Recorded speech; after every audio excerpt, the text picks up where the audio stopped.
Hi guys, so I'm Lady Denny, metal trader, and right now we'll have our market outlook.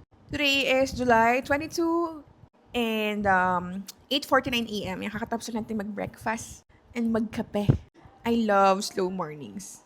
So ngayon, ano ba yung update? Normally, yung tinitingnan natin at inaabangan is kung kamusta ba yung conflict between US and Iran. So as you all know, merong war. That is why tumaas yung presyo ng ating oil, diba? So ano ba yung current situation?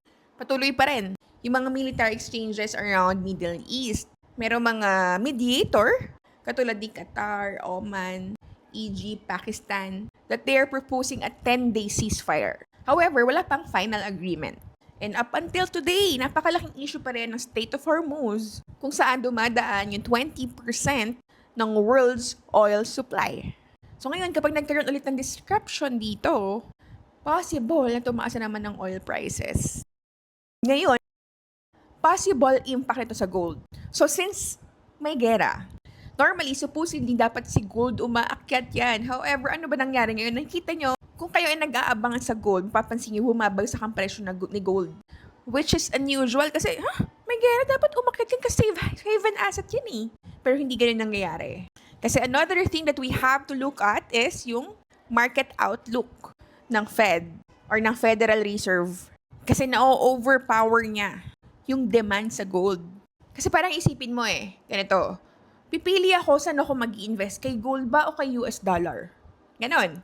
So ngayon, kahit na supposedly umaakyat si gold ngayon, kaso lang mas mataas yung demand kay US dollar dahil mas mataas yung possible interest rate niya na overpower ng US dollar yung gold.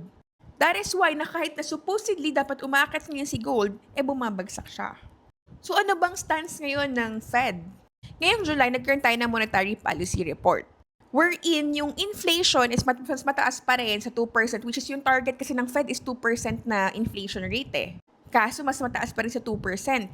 Yung labor market ngayon sa USA, nananatiling malakas pa rin talaga. So, ibig sabihin yan, okay pa rin yung may mga trabaho, wala masyadong mga unemployment claims, okay pa rin naman ang pasahod. So, yung overall labor market report, okay siya sa US.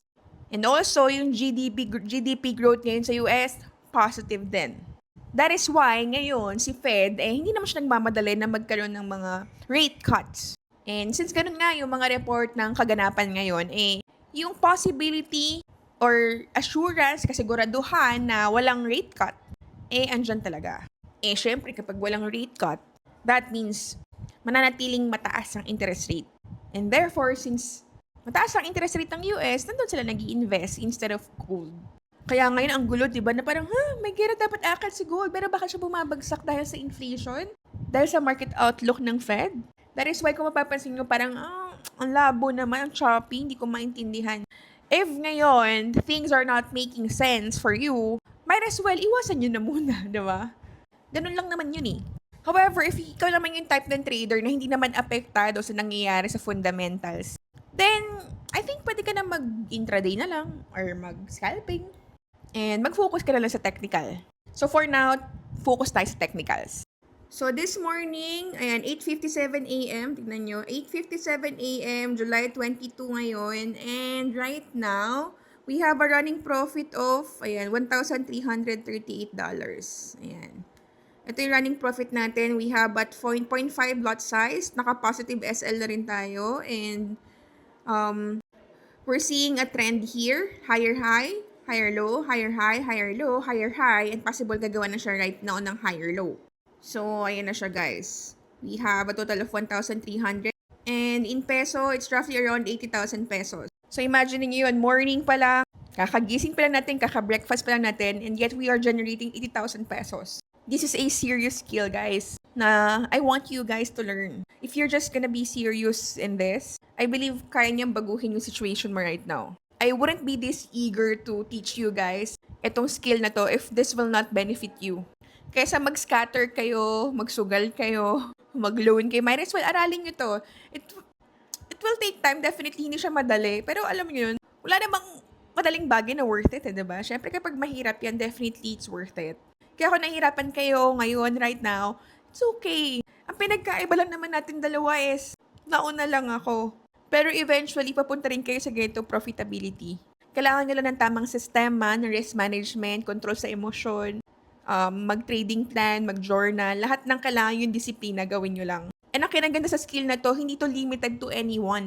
Kahit pa empleyado ka ngayon, estudyante ka, business owner ka, OFW ka, or kahit tambay ka, hindi limited tong skill na to. You can learn this. Kahit ano pang status ng buhay mo ngayon. But anyway, let's go back to our technicals. So right now, it's alas 9 na ng umaga. Alas 9 na ng umaga and we have a running profit of almost $2,000.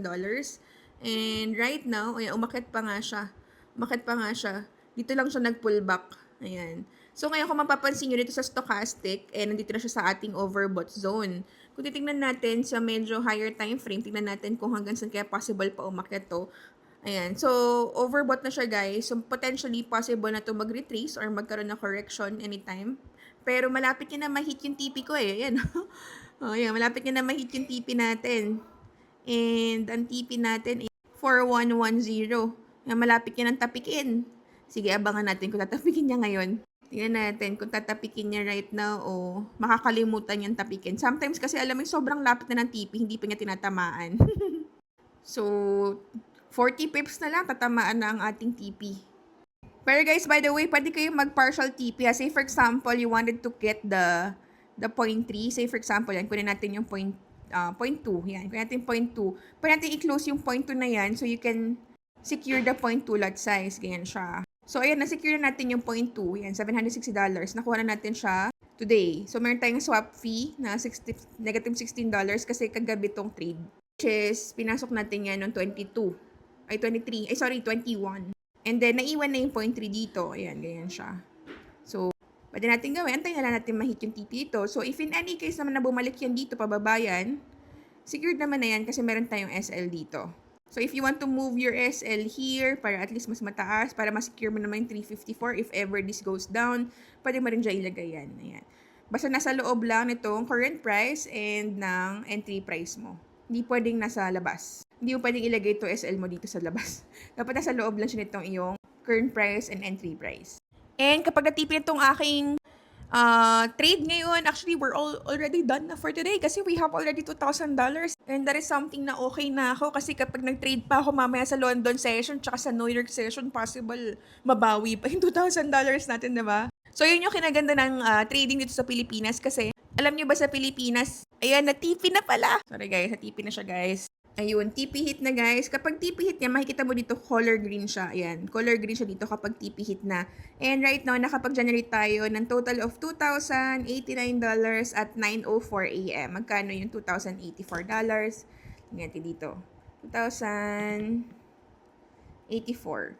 So we have 128,000 this morning. And just so you know guys, that's good as cash. Pwedeng i-withdraw yan agad. Right away, that's a good thing about trading. It's very liquid. When you say liquid, madali siyang i-withdraw.